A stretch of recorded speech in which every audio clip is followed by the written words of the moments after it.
useful. Actually, let me take the gentleman in the back. Yeah. When will you be notified? So for phase 1 sampling, the lab turnaround, they said it's going to be less than 10 days. So we're going to get the results in about 10 days. We're adding a few days in there to, process everything. We have to match the sample number with you so that we can let you know, and then we're going to return the results to you in whatever way that you want. Email, mail, whatever works best for you. Sorry, different question? Not? Oh, if you're to be tested. So we're going to be starting to phone folks in probably next week to start setting up appointments. So let us know the best way to reach you, phone or email. Yes, you did have a question.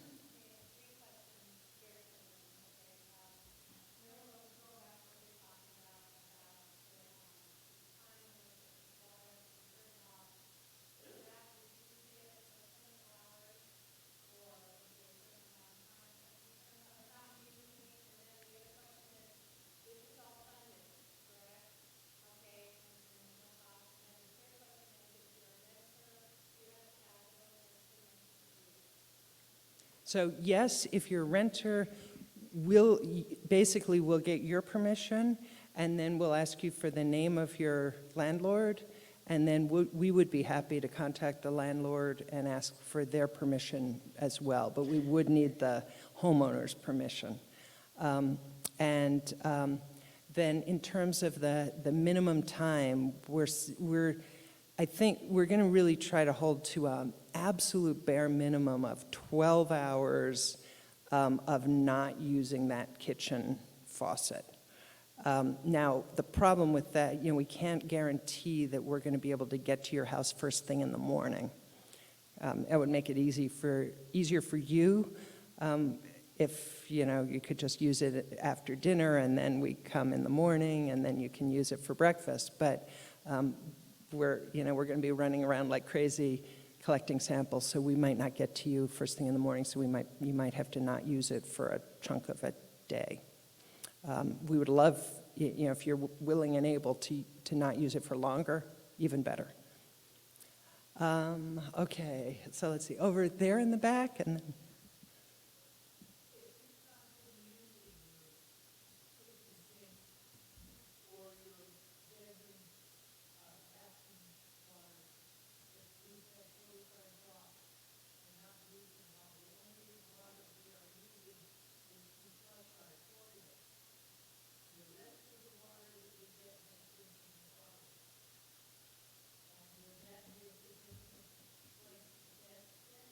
We would love to test. Yeah, that would be great. We would definitely happily test. And then you would just let us know that you haven't been using it, which is part of the questionnaire, and then we'll enter that, and that would be great. Back in the back there?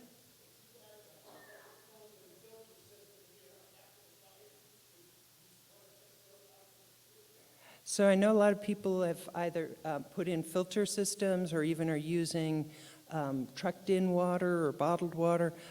So there's we anticipate finding all different kinds of configurations out there. We're going to be asking you when we call you some questions about what you're using so that we know. And we're going to be trying to get a sample of all different kinds of scenarios. So definitely feel free to sign up. You're not excluded if you have a filter. Yes?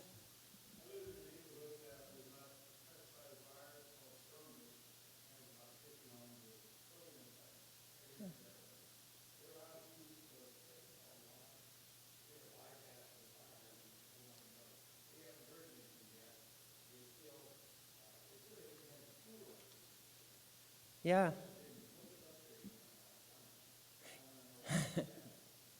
You're welcome to sign up for the study. We'll definitely include that neighborhood along with any others.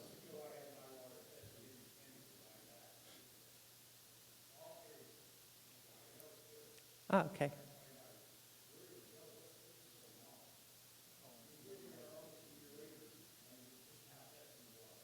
Yeah.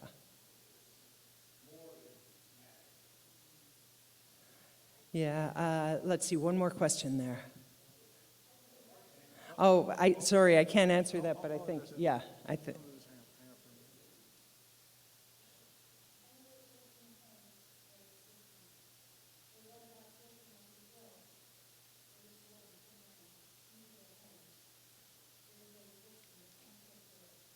Yes, oh, PID has been testing, you mean the PID tanks and the, yeah, oh yeah, all of those have been tested, and those are all looking great. So it's really, the whole system is looking to be in, the tests are all looking good, as I understand it, except for some of the service lines. And so that's really where the focus is right now, and potentially inside some of the homes, but we don't know that yet. Okay, well, one more question? Sorry.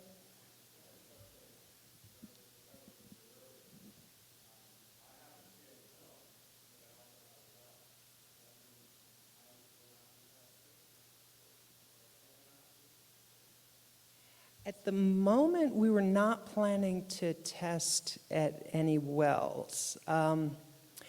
But, if you're interested, send me a note or sign up and just mark that you're on a private well. If, we're certainly, I hate to say it, we're going to be prioritizing the, testing for people who are on PID and some folks who are on Del Oro. But if we can, we'll test. Oh.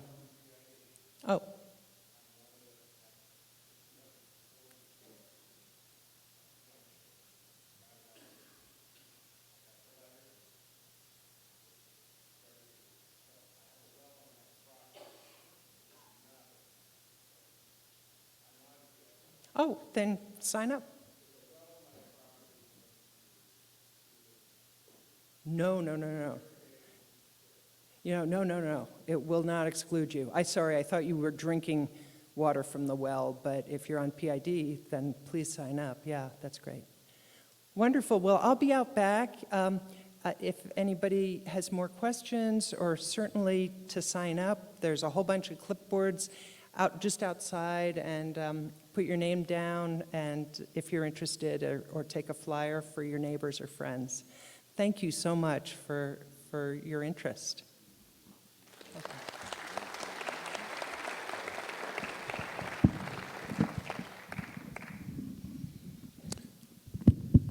Thank you, Dr. Solomon, and I think this will be a great benefit to the district, so we appreciate all the work that you've done to bring the money to the area for the help to the standing homes.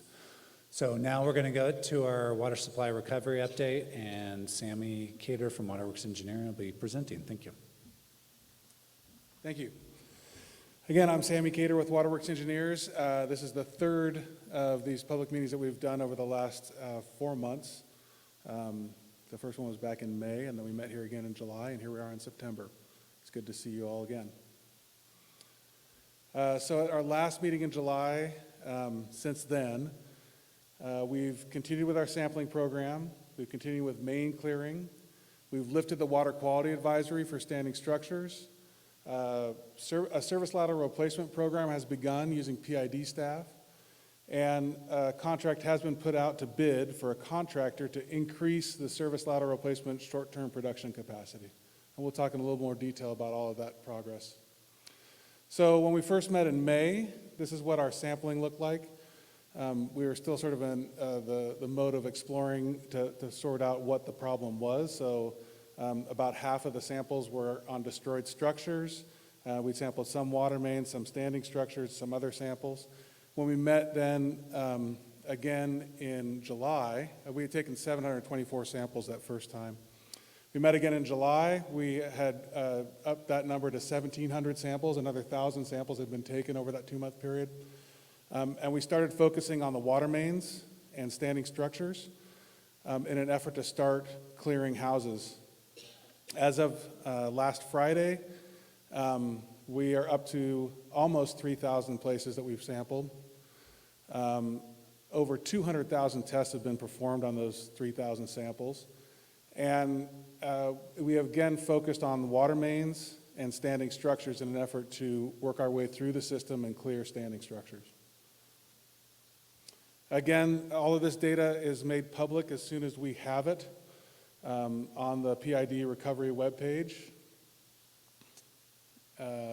We rearranged the page a bit over time, but the same 3 maps are there. The water advisory lifted map that shows you the locations where the water advisory has been lifted and a letter's been sent to the homeowner. The service lateral sampling map, which tells all of the data that's been taken from service laterals, and then the mainline sampling map that shows all of the data taken from mains. So looking at all of the service lateral samples that have been taken, this map has looked similar across the whole project in terms of the mix of samples which meet water quality regulations and samples which don't, the red and the green mix. When we look just at the, next slide, just at the standing structures, you can see that same mix, and those standing structures in non-compliance, we'll talk about in a minute about what those are. And the next slide is the service lateral samples that are just of the destroyed structures, and you can see there's a little bit more red on that map. Looking at that data with numbers, these are, go back a slide, please. Oh, go forward. So these are the 3 types of samples we've taken. Standing structures is on the left, burn structures in the middle, and water mains on the right. So starting with the standing structures, 95% of the tests that we've taken have come back meeting all regulatory requirements with the exception of dichloromethane, which we talked about last time and I'll talk a little bit more about tonight. 97% of the mains, this is back in July, came back clean, and then about 70% of the burn structure laterals were coming back meeting all water quality requirements. Next slide. The current data is very similar. Again, the vast majority of the samples taken at standing structures have come back meeting all regulatory requirements with the methylene chloride, dimethyl chloride rather, dichloromethane or methylene chloride exception.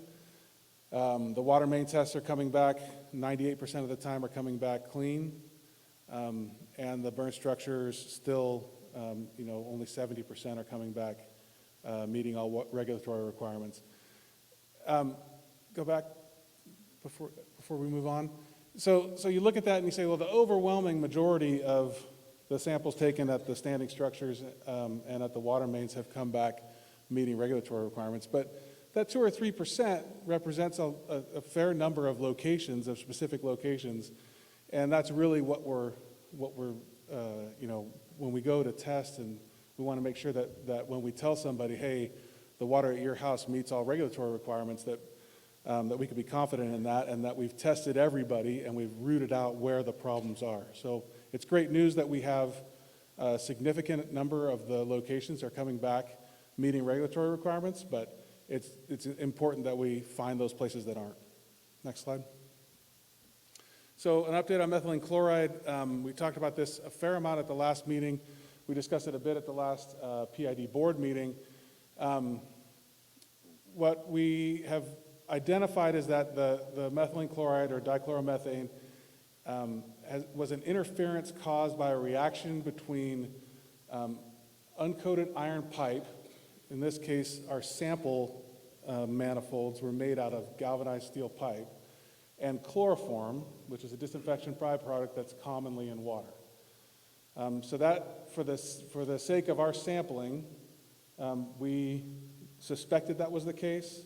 We changed our sampling protocol to not use that sampling manifold or that sampling riser, and then we have seen little or no incidence of positive or of at least dichloromethane above MCL since we've changed the protocol. So we feel like we identified what the problem was, what the interference was, and we're going through and resampling the sites where methylene chloride was measured throughout the system. Progress on main clearing. So an important step, and we'll talk a little bit about the steps that it takes to go from testing a house to clearing a house, sending a clearance letter. But an important part of that process of going from sampling a house to sending a letter saying we've sampled your house and we're confident that water will be drinkable for you is to assess the mains which feed that house. And so we've focused a fair amount on main testing over the last 2 months to widen our network of cleared mains. So of the 172 miles of main line that PID owns and operates, 122 miles have been tested and cleared. That's 70% of the distribution system now that we've tested and cleared as of last week. The remaining mains that haven't been cleared yet tend to be smaller diameter mains that are generally dead-end mains. And those we're going to be testing and clearing as we have a need to go into those sort of smaller branches of the system. So that's our main sampling map. You can see that there's a lot of green on there, which is really good. Next slide. And this is the map of mains with the advisory lifted. So the blue lines are where we've lifted the advisory. The gray lines are where we have not lifted the advisory or have not tested yet. And so you think of it kind of like the veins and arteries of your body. We've gotten a lot of the large diameter, the main thoroughfares of water tested and cleared, and it's allowing us to, start to clear those service laterals that are attached to those mains. Because before we can send someone a letter that says, hey, your service lateral is clear, we have to be confident that everything that connects that person to the water treatment plant has been tested and cleared. So it's not just your service lateral, it's your service lateral, the main out in front of your house, and all of the mains that connect that main back to the treatment plant. We have to be confident are delivering clean water to that house before we'll send that letter.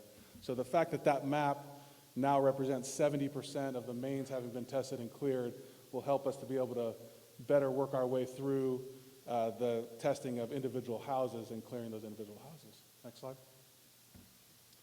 So far, this is as of last week, there are 300 services with the advisory lifted. That number changes daily or weekly. I think as of today, that number is actually approaching 400. But when I pulled the data to put together for tonight's meeting, we were at 300. Next slide. So the process for lifting the water quality advisory at an individual house is tortuous, right? We want to make very certain that when we send the letter out, that we are very confident that we've sent the letter to the right house, and that that house is what was tested, and that that test came back positive, meaning meets all water quality requirements, and that that house connects to a distribution system, a main on a distribution system that's been tested all the way back to the treatment plant, and that all of those tests have come back meeting all regulations. So in order to do that, we have to go out and sample the site, and that's very visible, right? You'll see a crew out there, and they're setting up a hose over or something like that, stagnating your service lateral, and then taking your sample. Once that sample is taken and sent to the lab, it gets processed in the lab. When the lab is done with the processing, they send the sample results back to us.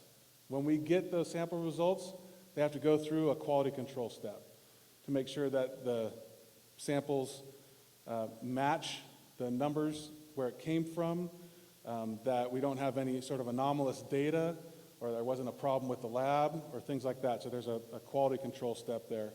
And then that data is brought into our data warehouse, which is a spreadsheet database where all that data is housed. So all 200,000 tests in 3,000 locations are all processed in the same way. That data is then reviewed and uploaded to GIS.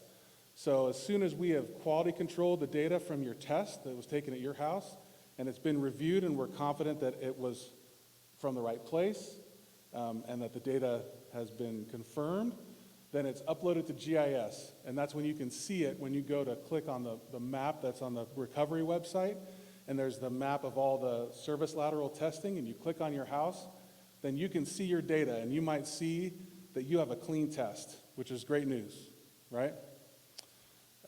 So that's at that point, the question from you is going to be, why don't I have a letter yet, right? Because you had your test taken, and then it's been maybe a couple of weeks, 3 weeks.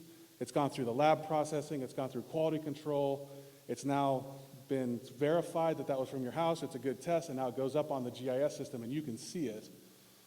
There's still a lot of steps to take before we send out a letter to you saying that the water quality advisory has been lifted.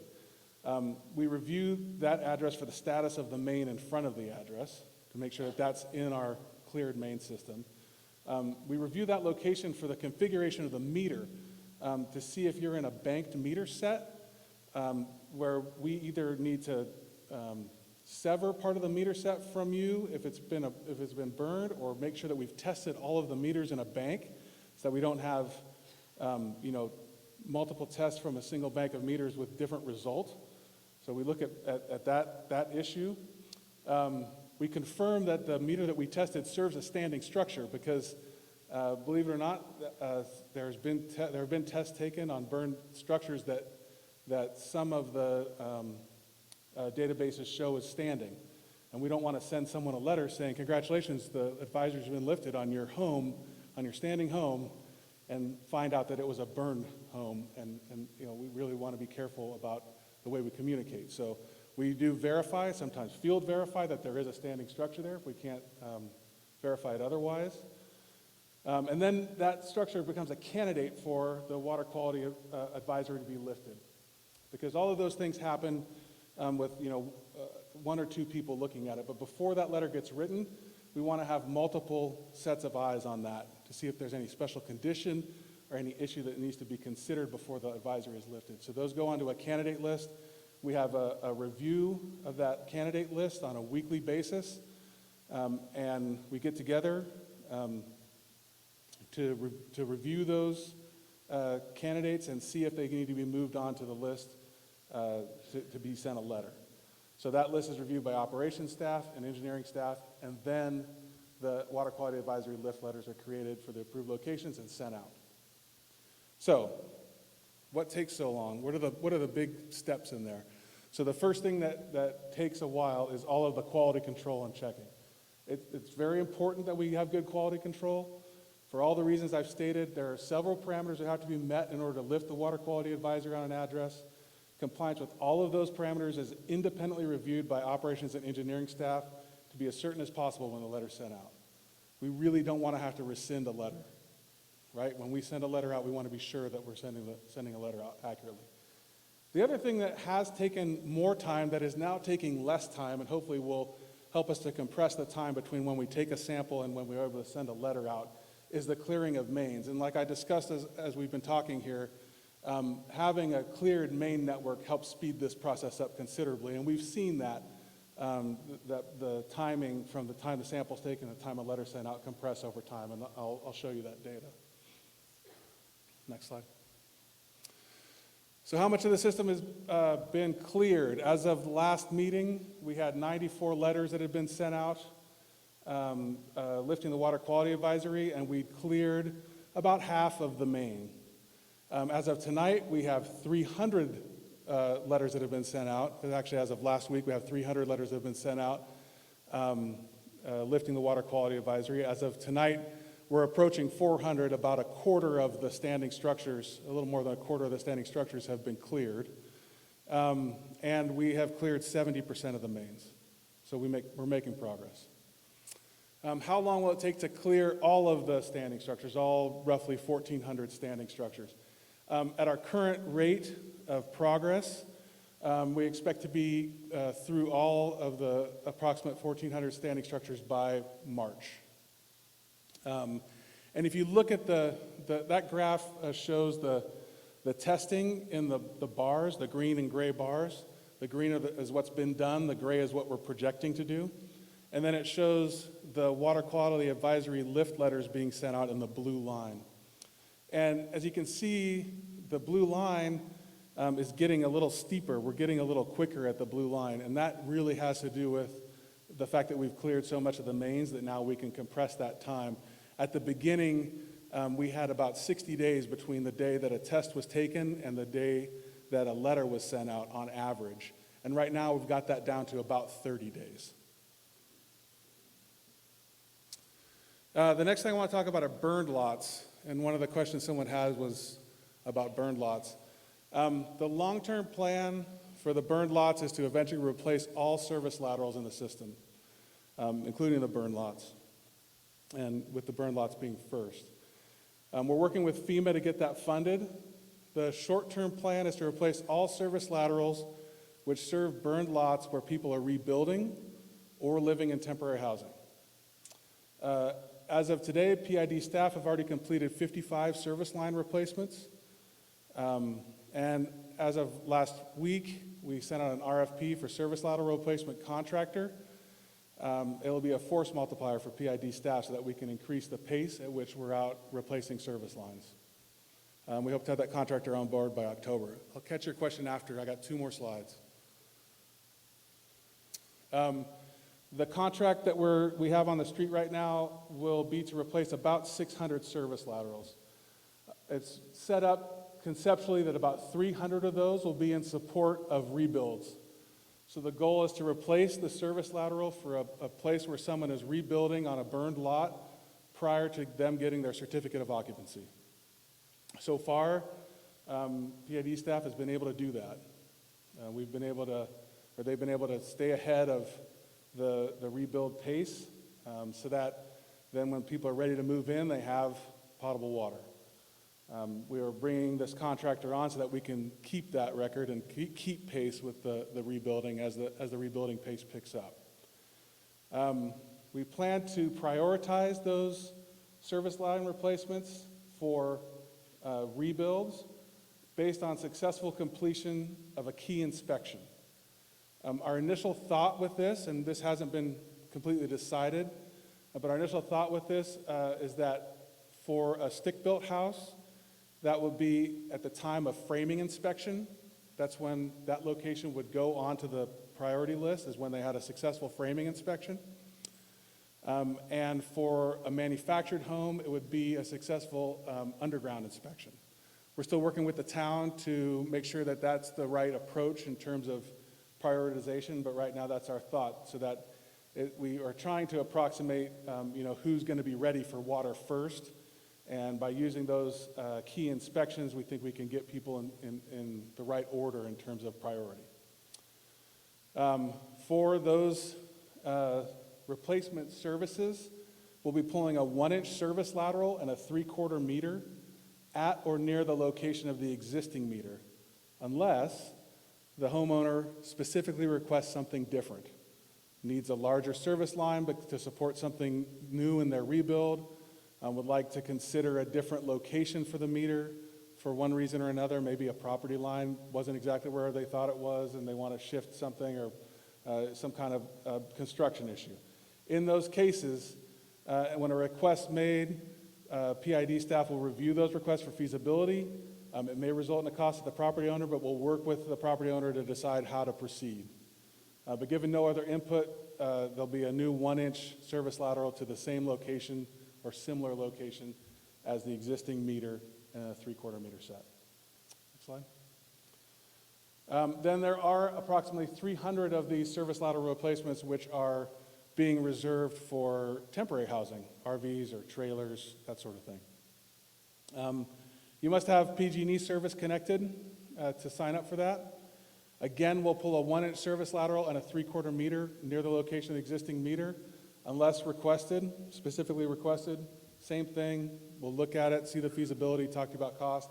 But one additional consideration when you're looking at pulling a service line into a temporary housing situation is trying to anticipate what the final permanent build will be, and making sure that a 1-inch service line is adequate for your plans for your permanent build. Because if the 1-inch line is pulled, serves your temporary housing, and then you go to do your permanent build and you need an 1.5-inch line to support that permanent build, that would be a replacement of a brand-new service lateral, which would be a cost borne by the homeowner. So that is something to think about if you're going to sign up for getting a new service lateral pulled to temporary housing. Those requests will be processed as resources are available in the order that they are received. We'll have signups for this after we've hired the contractor to do this work. So it'll be a little bit, but PID will notify the public about how to sign up and what the sign-up process will be, and then we'll proceed with that. All right. So that's all I have tonight for an update, and I'm happy to take questions. Oh, I thought there were going to be no questions because that's crazy, right? Go ahead. Yeah, you asked me while I was talking.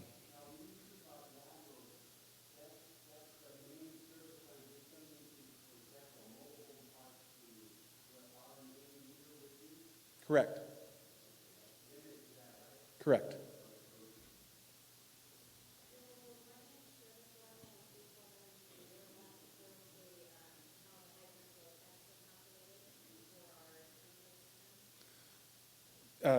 Generally, yes, and that would be something to discuss with staff.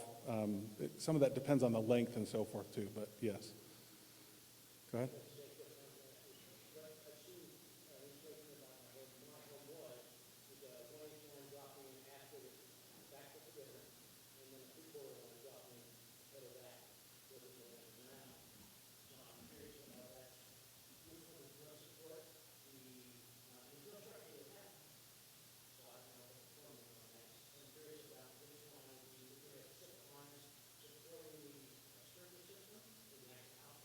So typically what happens with a fire sprinkler system in a residential construction, so PID will provide a 1-inch service line from the water main to the water meter and the backflow assembly that's there.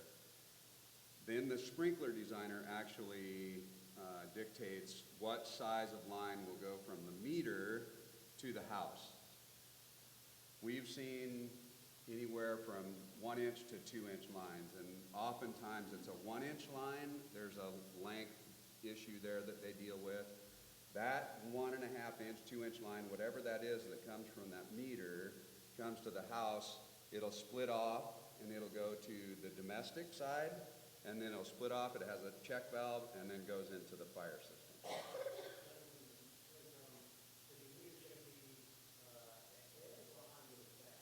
Well, we're still discussing that. I favor the backflow first, but we have to discuss that.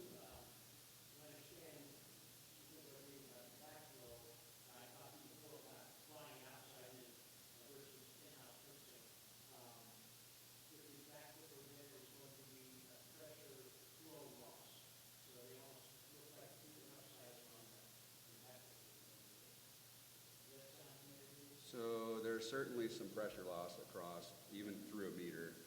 Anytime you have anything that causes friction is going to cause that head loss, and that's where our flow tests come in, and that's where the sprinkler designer would look at that and design that system according to what that pressure loss would be. So he'd look at that, or that individual would look at that meter, the loss across that, the loss across the RP device, and they would put that into their calculation. That oftentimes determines what partially assists in determining the size of that coming from that line coming from the meter to the house.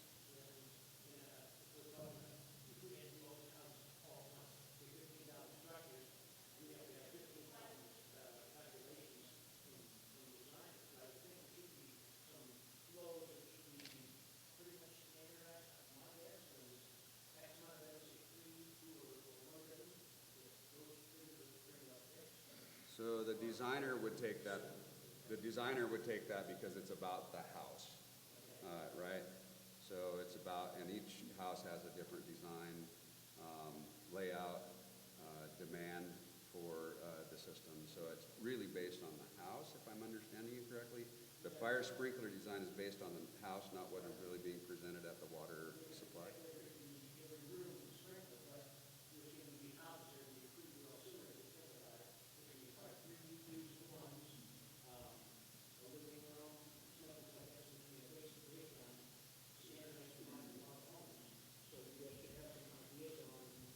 But remember, those fire sprinkler providers will take advantage of the fact that there are only a certain number of varieties, and so they'll have standard counts that they'll use for different things, but those don't come from PID, they come from those guys, because they have to submit that to the building department and part of the new building package and all that. So PID is just up to the meter.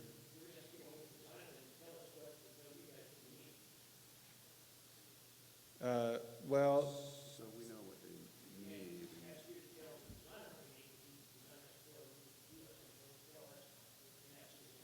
right, correct, right. If that 1 inch is going to be adequate, that is the fire sprinkler designer that could tell you that. Yeah.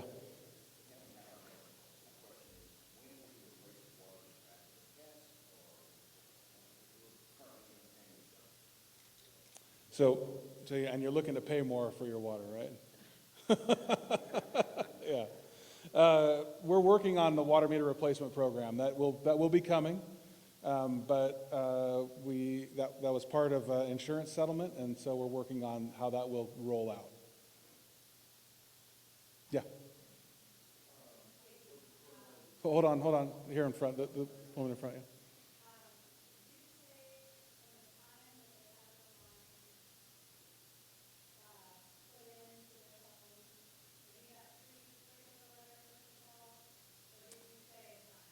So right now, from the time we test a standing home until, if everything goes right, if that test comes back fine and the home is on a main that's already been tested and cleared and so forth, it takes roughly a month to get, on average.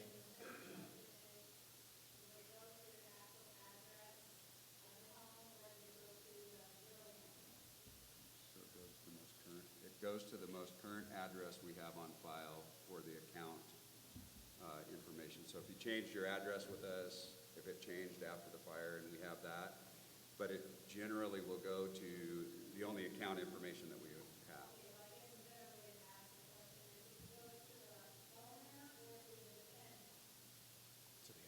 So to the owner, that's the account that's under, yes.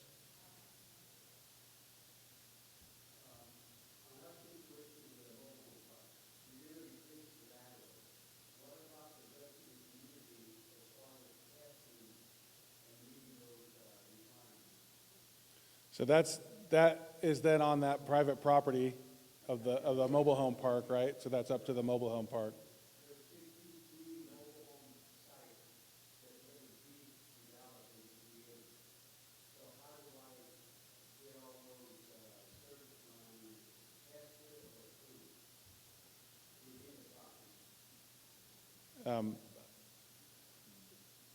There are, I guess, you want to talk about the resource available for homeowners? Or, I mean, it's the same thing as any homeowner, right? You're just a big homeowner.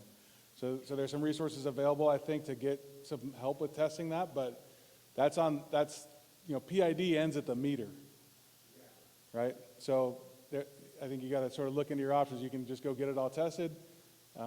There probably are some resources out there to help you test the lines on private property, but it's the same thing as a homeowner who's got a line from their meter to their house. Getting that tested is up to the owner of the property.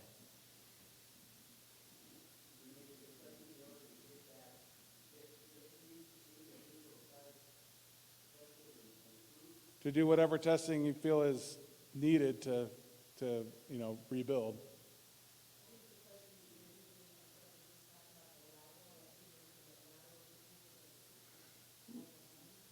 Right, but there's a single meter, right?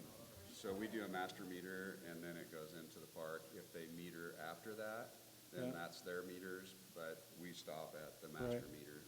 So did you catch that? But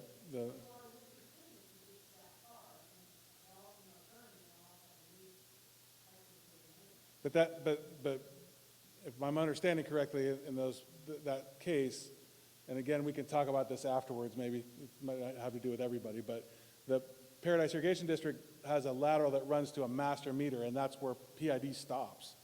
Everything that happens after that, if there's sub-meters or whatever else, is the owner of that piece of property's equipment, and it's up to them to decide how or when to test it.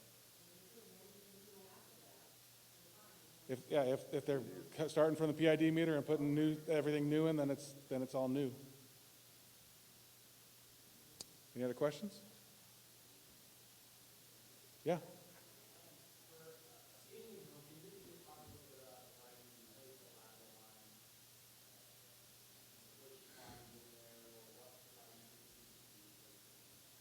So I think there's been about 10 or so locations where we've replaced a service lateral going to a standing home. And those are all locations where we had MCL violations in the water we tested on that service lateral. And so we considered that service lateral to be bad and pulled it out and put a new service lateral in. That's pretty much the straightforward answer there.